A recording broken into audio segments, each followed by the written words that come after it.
Hello friends, कैसे हैं आप सब। मेरे चैनल एजुकेशन प्लैनेट में आप सबका स्वागत है। तो चलिए शुरू करते हैं। आज हम पढ़ेंगे आगत ध्वनियाँ।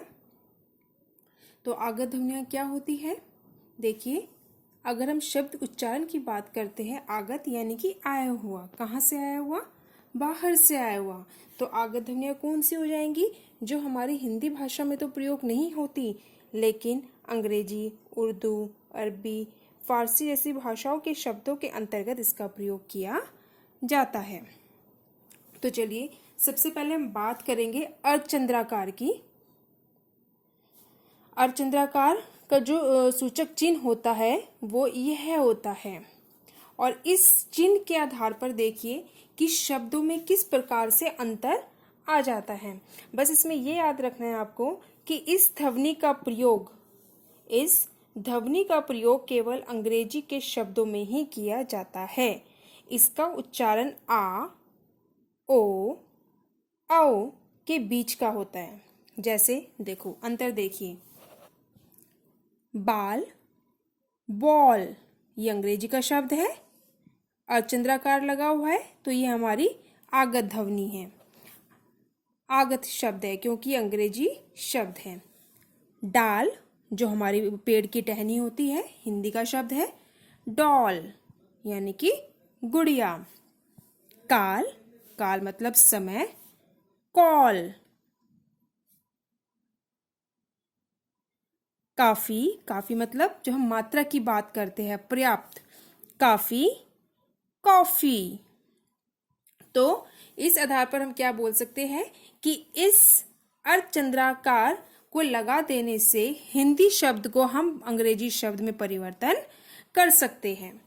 उसके बाद हमारी दूसरी जो ध्वनि है आगत ध्वनि में, वह है यह, जिसे हम बोलते हैं नुक्ता।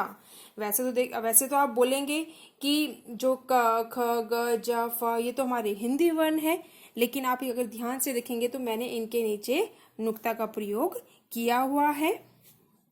तो ये सभी जो ध्वनियाँ होती है, ये उर्दू, अरबी और फारसी भाषाओं के शब्दों में ही प्रयोग की जाती है। हिंदी बोलने वाले तो इनका उच्चारण प्राय क, ख, ग, जा और फा की तरह ही करते हैं, पर जब ऐसे दो शब्द लिखने पड़े जिनमें इन ध्वनियों में से किसी एक का प्रयोग ना करने पर अर्थ में अंतर आ जाता है, तो इसका प्रयोग अब हम देखते हैं किस तरह से करेंगे। देखिए, जैसे मैं आपको उदाहरण देती हूँ, न्यायालय द्वारा उसे सजा दी गई। तो आप क्या बता सकते हैं कि इन दोनों में से किसका प्रयोग होगा।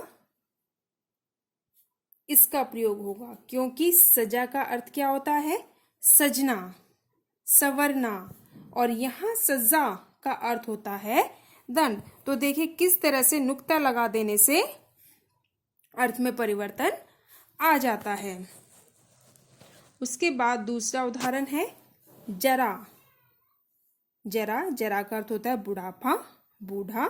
अगर हम इसके नीचे नुक्ता लगा देते हैं तो जरा, देखो उच्चारण में भी कितना अंतर आ जाता है। जरा, जरा, इसका अर्थ होता है थोड़ा।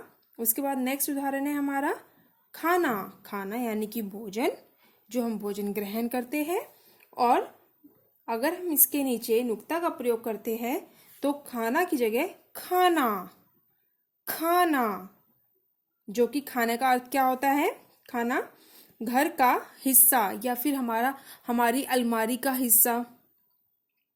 ठीक है। तो इस तरह से जो आगत ध्वनियां होती है, एक होती है हमारी अर्धचंद्राकार और नुक्ता। दूसरा अंतर हम क्या बताएंगे कि अर्धचंद्राकार का प्रयोग करके हम अंग्रेजी शब्दों को बना सकते हैं, और नुक्ता का प्रयोग करके हम उर्दू, अरबी, फारसी जैसे शब्दों का अध्ययन कर सकते हैं या फिर शब्द बना सकते हैं। तो चलिए बच्चों, अब हम पढ़ते हैं व्यंजन द्वित्व। व्यंजन द्वित्व क्या होता है, बहुत ही आसान है। देखो, व्यंजन द्वित्व हमारे वह होते हैं जिसके अंतर्गत हमारे समान व्यंजन आते हैं। जैसे गुब्बारा, ये देखो समान व्यंजन आ रहे, और एक जोड़े का काम कर रहे हैं, संयुक्त है, समान उच्चारण गन्ना। तो ये देखिए इसमें ब ब, म च च, न ना।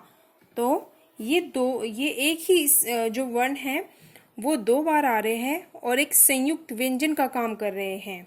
तो जब समान व्यंजन संयुक्त होते हैं तो वह हमारे व्यंजन द्वित्व कहलाए जाते हैं।